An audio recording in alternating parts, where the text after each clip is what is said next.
వాళ్ళు గ్యాప్ ఇచ్చారు. అంటే గ్యాప్ వచ్చిందా? తీసుకున్నారా? అసలు ఏంటి అసలు మళ్ళీ మొదలుపెట్టినటువంటి పరిస్థితి కనిపిస్తుంది. మన క్యాబినెట్‌లో చట్టబద్ధత కూడా కల్పించారు. చట్టబద్ధత కల్పించడంతో మళ్ళీ రంగప్రవేశం చేసి ముందుకెళ్తున్నారా? సుప్రీం కూడా సంబంధించినటువంటి అక్టోబర్ 1 వరకు ఇంకా గడువు కూడా ఉంది దానికి సంబంధించినటువంటిది. అసలు ఏంటి 2 వారాల తర్వాత మళ్ళీ మొదలుపెట్టారు. కొంతమందికి ఇబ్బందికర పరిస్థితులు ఉన్నాయని మీరు కూడా చూసే ఉంటారు. సో దానికి సంబంధించి మీరేమంటారు? ముందుగా అమా న్యూస్ ప్రేక్షకులకు, మీకు రాబోయే ప్యానల్ ఉన్న వాళ్ళకి అందరికీ కూడా నమస్కారం. అయితే ఒక్కటి ఏమంటే, ఈ 2 వారాలు ఆపింది ఏం లేదు. ఏదైతే గణేష్ చతుర్థి సందర్భంగా ఇబ్బందులు ఉంటాయి, మొత్తం రోడ్ ట్రాఫిక్ ఉంటుంది, లేకపోతే ఈ పూజ పునస్కారం అని సౌండ్ ఉండేది అంతా ఉంది. కాబట్టి దానివల్ల కొన్ని సందర్భాలు గల ఆలోచించడం జరుగుతుంది. అదే కాకుండా అంత లోపల క్యాబినెట్లో నిర్ణయం తీసుకొని దాన్ని చట్టబద్ధత చేయడము, హైడ్రాకి ఇంకా స్టాఫ్ని ఎక్కువ ఇవ్వడము, అదే కాకుండా విధి విధానాలలో కొంచెం పటిష్టం చేయడం, అదే కాకుండా సుప్రీంకోర్టు, హైకోర్టు కానీ సుప్రీంకోర్టు ఇచ్చిన దాంట్లో దీనికి ఏ సంబంధం లేదు. ఏదైతే ఎవరైతే చెరువులు కానీ నాలాలు కానీ ఎఫ్టీఎల్లో కానీ బఫర్ జోన్లో కట్టిన దానికి మీరు ఏ రకంగా కూడా నోటీస్ ఇవ్వద్దని చెప్పి ఆల్రెడీ గతంలో కూడా అది చెప్పింది. ఈ స్టే మట్టుకు వేరే విధంగా ఉన్న వాళ్ళకే తప్ప ఈ ఏదైతే ఇల్లీగల్గా ఈ బఫర్ జోన్లో కానీ ఎఫ్టీఏలో కానీ కట్టిన దానికి ఏ రకంగా మినహాయింపు లేదు. ఖచ్చితంగా దానికి నోటీస్ కూడా ఇవ్వాల్సిన అవసరం లేదు,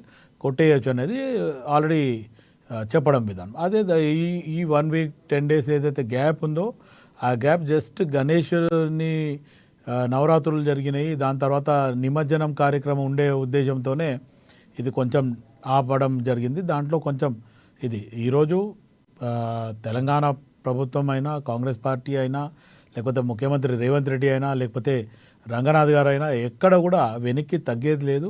మొత్తానికి ఎవరైతే నిబంధనలకు విరుద్ధంగా కన్స్ట్రక్ట్ చేసిండో వాళ్ళందరినీ ఎంత పెద్ద బడాబాబులైనా దాన్ని ఖచ్చితంగా కొట్టేయడమే.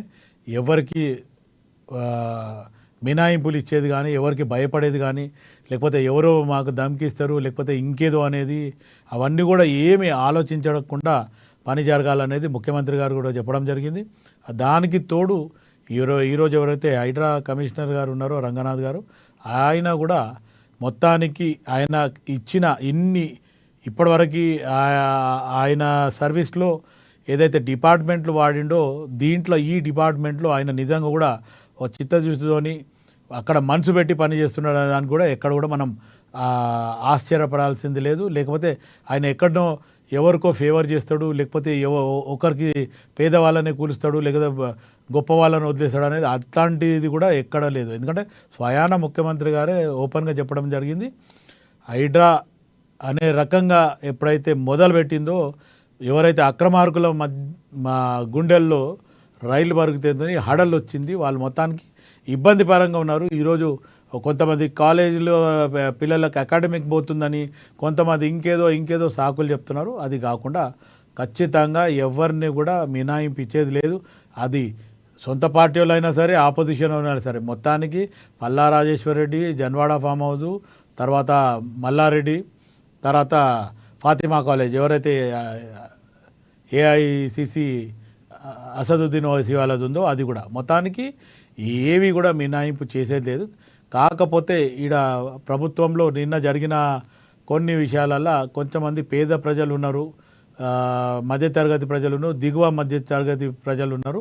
వాళ్ళకు కొంచెం అవకాశం ఇస్తే బాగుండనేది ఈరోజు ఎవరైతే మేధావులు అనుకోండి, విశ్లేషకులు అనుకోండి, లేకపోతే సానుభూతి పరులు అనుకోండి, వాళ్ళు అనడంలో తప్పు లేదు. కానీ అక్కడ వాళ్ళని అడ్డం పెట్టుకొని ఇంకా ఎవరైతే పెద్ద కన్స్ట్రక్షన్ చేసిండ్రో వాళ్ళది కూల్చాలంటే వీళ్ళది మధ్యన ఉంది. కాబట్టి ఖచ్చితంగా వీళ్ళు కూడా నిబంధనలకు విరుద్ధంగానే ఉన్నారు, ఎఫ్టీఎల్ బఫర్ జోన్లలో ఉన్నారు. కాబట్టి అది చేయడం జరిగింది. మొత్తానికి వాళ్ళకు ప్రత్యామ్నాయం చేయాలా. రెండోది ఇంకోటి ఏమంటే, ఇది ఇల్లీగల్గా గతంలో ఎవరైతే దీనికి ఆర్డర్స్ పాస్ చేసిండ్రో, ఎవరైతే దీంట్లో చురుగ్గా ఉన్నారో వాళ్ళందరినీ కూడా వాళ్ళ మీద కేసులు పెట్టాలి. అవసరమైతే ఒకవేళ నిజంగా వాడు బడాబాబులు ఎవరైనా బిల్డర్ అటువంటి వాళ్ళు ఉంటే కనుక వాళ్ళ మీద కేసు ఫైల్ చేసి వాళ్ళ దగ్గరికి కూడా డబ్బులు వసూలు చేసి ఇస్తే కూడా బాగానే ఉంటుంది.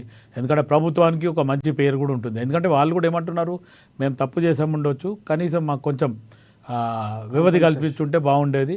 ఇంకోటి ఏమంటే వాళ్ళలో ఆలోచించేదంటే పెద్దవాళ్ళకి సమయం ఇచ్చిండ్రు మాకు ఇవ్వలేదు అనేది కాదు. అది మొత్తానికి ఎవరికి సమయం ఇచ్చింది ఏం లేదు. కొన్ని జాగాలలో కొన్ని సందర్భాలలో ఆ మొత్తానికి ప్రభుత్వంకి ఏ అడ్డంకులు వచ్చినా సపోజ్ వాళ్ళు స్టే తెచ్చుకున్న స్టే కూడా ఎన్ని రోజులు ఉంటే ఆ స్టే వేకట్ చేయించి కూడా మేము కూలగొడతామని చెప్పి ఈరోజు ముఖ్యమంత్రి గారు కానీ రంగనాథ్ గారు కానీ అదే కాకుండా మంత్రివర్గం కూడా క్యాబినెట్ కూడా అదే నిర్ణయం తీసుకోవడం జరిగింది.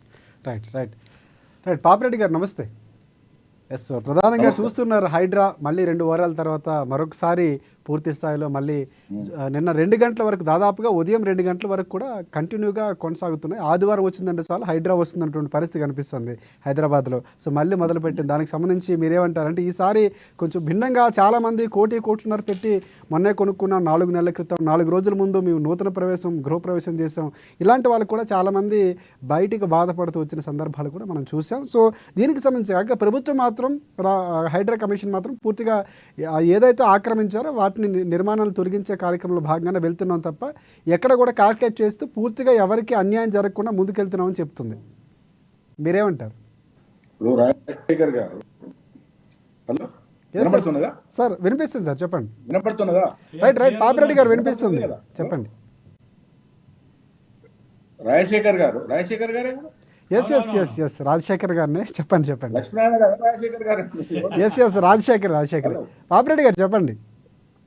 రాజశేఖర్ ఎస్ ఒక విషయము ఇక్కడ కొంత ఈ 2 రోజుల్లో జరిగిన పరిణామాలు అంతకుముందు హైడ్రాకు ఏదైతే కొంత మంచి పేరు గుడ్ విల్ ఇవన్నీ రావడం జరిగిందో మొన్న 2 రోజులు జరిగిన చూస్తే మళ్ళీ ఇంకో తరీకా పోయినట్టు కనబడుతున్నది క్లియర్ గా.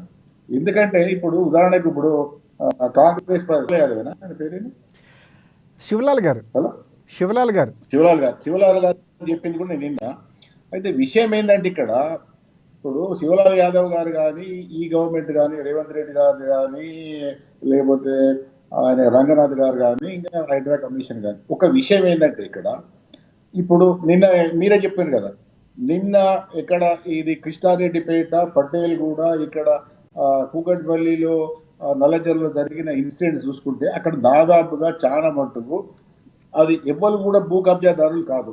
రాజశేఖర్ గారు ఈ విషయం మీ టీవీ ద్వారా ఎందుకు మాట్లాడుతున్నారంటే మొన్న ఈ 2 రోజులు కూలగొట్టిన భూములు